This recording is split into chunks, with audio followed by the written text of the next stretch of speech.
Welcome to day one of Early Childhood Education Summer Camp.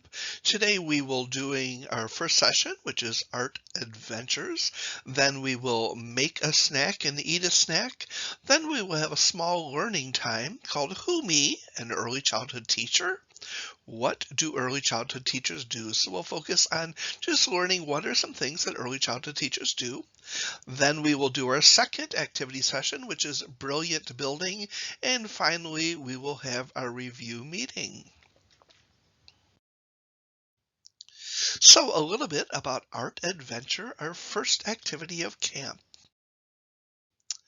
Key takeaways or key things that I would like for you to learn and remember when we do Art Adventures are as follows. Creative art is a fun and important activity in early childhood classrooms. Perhaps you can think back to when you were in preschool or childcare, or just when you were younger, and think how fun art was for you. Art for young children is called process-oriented, meaning that young children use materials provided in their own creative and unique ways. So no two creations will be the same. Just like with students, no two students are the same. No two things that students make will be the same.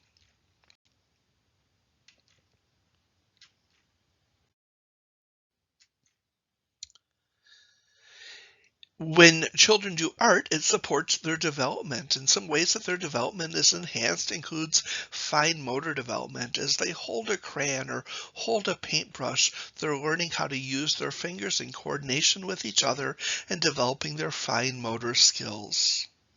Hand-eye coordination, just being able to coordinate with our eyes, just what our hands are doing. And it sounds easy for us, but it's a challenging thing for young children, and they need some experience to learn it. Language expression, children might talk about their art. They might explain what they're doing. They might talk about the colors or the shapes, and they may just express a lot of language when they do art. Personal satisfaction. So hopefully children will do art and they'll feel good about what they do. So they'll have a sense of satisfaction at a job well done.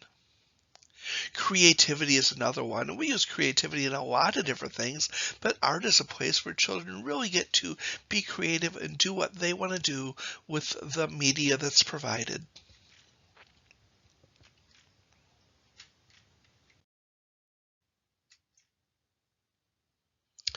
So next I'm going to talk about what the early childhood teacher's role would be with relation to art. So some of you may be considering being early childhood teachers, so I'm going to talk about what a teacher would do related to art.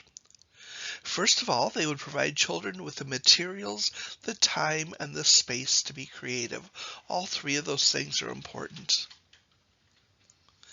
They would encourage children as they create by using affirming words. So I might see a child creating and I might say, boy, I see you using a lot of red or a lot of green, or I see you making really big marks. I see you filling up your whole paper. So I'm going to say affirming things to affirm the child and recognize what they are doing.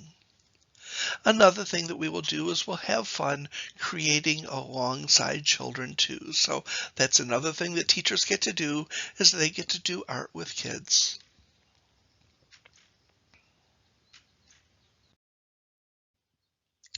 So now I want to review just what our plan is for today for Art Adventures. We have several art experiences set up throughout our classroom. I encourage you and your campmates to explore each and every art opportunity.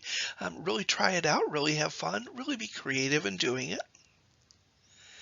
When you're finished with something, go ahead and put your creation on the drying rack so you can take them home when they are dry. And also, please think about how a child would learn and benefit from the various art activities that you're doing. So put yourself in the shoes of a 3-year-old and think, what would they learn as they were doing these art activities?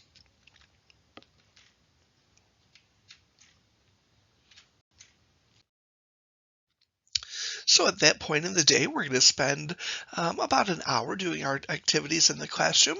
After that, we will have snack, and then we'll come together again for just a little bit of learning. And I'm calling this Who Me, an early childhood teacher, just in case some of our students may be thinking about being a teacher in the future. So the first of these four is going to look at what do early childhood teachers do. The first thing is they work with children from birth through about age 8, so these are considered the early childhood years. They may teach in a child care center, a preschool, they may have a family child care, or may work with the younger grades in elementary school. So those are the primary places where early childhood professionals work. They're going to plan activities that will help children learn and develop in key areas of development. Cognitive, physical, social, emotional, and language are the key areas of development.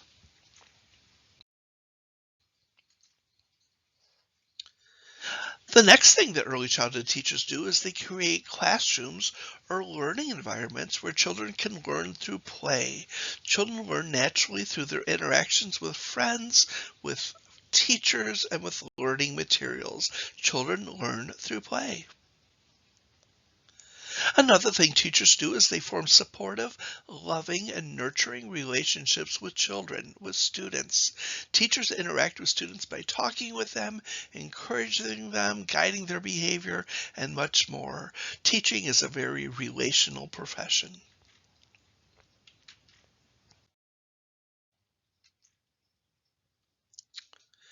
Another thing that early childhood teachers do is they help children develop a lifelong love for learning and school. So my hope as a teacher was always that kids are going to come to school, find school to be a fun place, find learning to be fun, and then take that kind of understanding, that passion with them, and have a lifelong love for learning and school.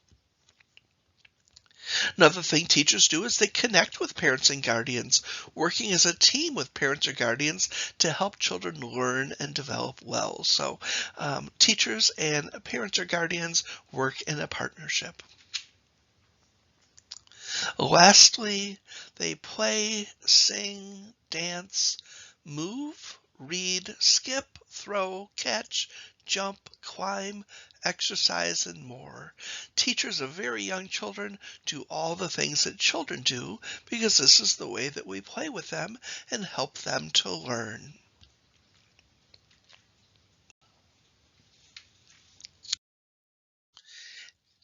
After that, a little learning about what teachers do, we will go into brilliant building. The key takeaways for brilliant building are as follows. Building with blocks or other classroom toys is commonplace in early childhood education classrooms. You're going to see it everywhere you go. Young children typically love the process of building with blocks and with other materials. Sometimes younger children love the process of knocking down a structure more than they do that of building. I always say that younger children tend to be knocker downers and older children tend to be builder uppers.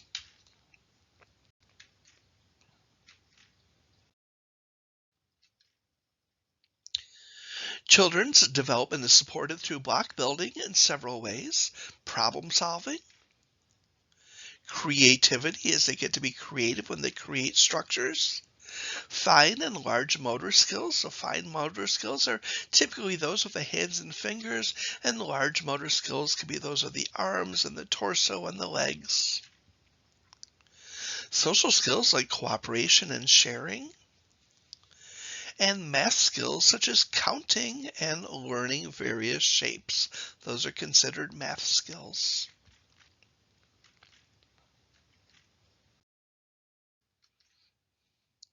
What a teacher's role with regard to building is to provide children, again, with the space, time, and building materials necessary to have fun and learn and build.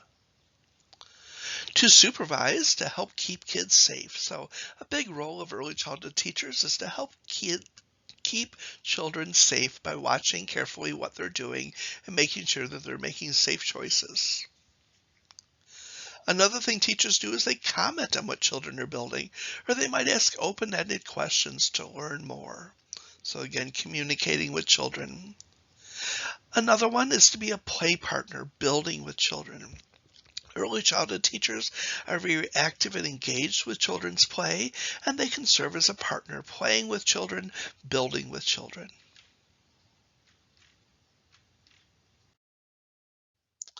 Our plan for brilliant building is as follows. We're going to form building teams of 2 to 4 students, 2 to 4 campers. We're going to select a mascot, which is a stuffed animal that will represent your team. We're going to build in each construction area using the materials provided. When you're finished building with the materials, you're going to add your mascot, and then you're going to let me know that it's time for a picture, and I will take a picture of your structure, your mascot, and your team. And that is it for what we are doing on day 1.